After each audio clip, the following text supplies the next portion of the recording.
திருவேங்கடம் முதல் குமரி வரை பறந்து வாழும் சோழர் குடியான கள்ளரின சொந்தங்களுக்கும் சக தமிழ் குடிகளுக்கும் வணக்கம்.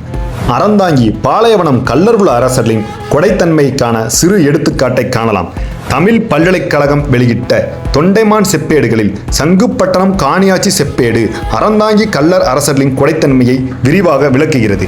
கிபி 1696 அறந்தாங்கி பாளையவனம் அரசர் ஆண்டவராய வணங்காமுடி தொண்டைமானாரும் அவரது உறவினர் பெரிய தம்பி காளிங்கராச பண்டாரத்தார் அவர்களும் சங்குப்பட்டணம் வந்தபோது இவ்விருவரையும் நல்ல மாப்பிள்ளைக்காரர் என்பவரும் அம்பலக்காரரும் சந்தித்து வணங்கி முத்துமாலையை காணிக்கையாக வழங்கினர். இதனை கண்டு மகிழ்ந்த தொண்டைமானார் அவர்கள் இருவருக்கும் ஆனமச்சி ஆற்றுக்கு வடக்கும், வெள்ளாற்றுக்கு தெற்கும், நெடுந்தாவைக்கு கிழக்கும், சமுத்திர பாகத்திற்கு மேற்கும் ஆண்டு அனுபவித்து வருமாறு கொடையருளினார்.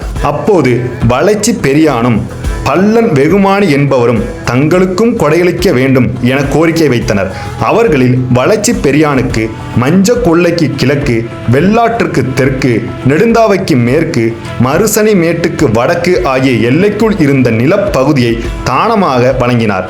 பல்லன் வெகுமானிக்கு சங்குப்பட்டணம் முதல் சந்தியாப்பட்டணம் வரைக்கும் தரகு, முத்திரப்பலகை, களத்துக்கோல், காவல் இவைகளை அனுபவித்துக் கொள்ளும் உரிமைகளை அளித்தார். ஆண்டவராய தொண்டைமானார் பெரிய துரை என்றும், பெரிய தம்பி காளிங்கராச பண்டாரத்தார் சிறிய துரை என்றும் குறிப்பிடப்படுகின்றனர். இக்கணம் வளையர், பல்லர், வெள்ளாளர் என அனைத்து சமூகங்களுக்கும் நிலங்களையும் பல்வேறு உரிமைகளையும் வாரி வழங்கி பாதுகாத்து வந்துள்ளனர். முக்குளத்தோர் அரசர்களான அறந்தாங்கி கள்ளர்குல பாளையவன அரசர்கள்.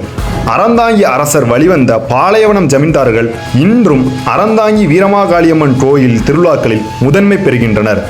நன்றி. இளையர் பெருமகன். மேலும் பல மறுக்கப்பட்ட உண்மை வரலாற்றை தெரிந்து கொள்ள போர்க்குடி கள்ளர் யூடியூப் சேனலை சப்ஸ்கிரைப் செய்து லைக் மற்றும் ஷேர் செய்யவும்.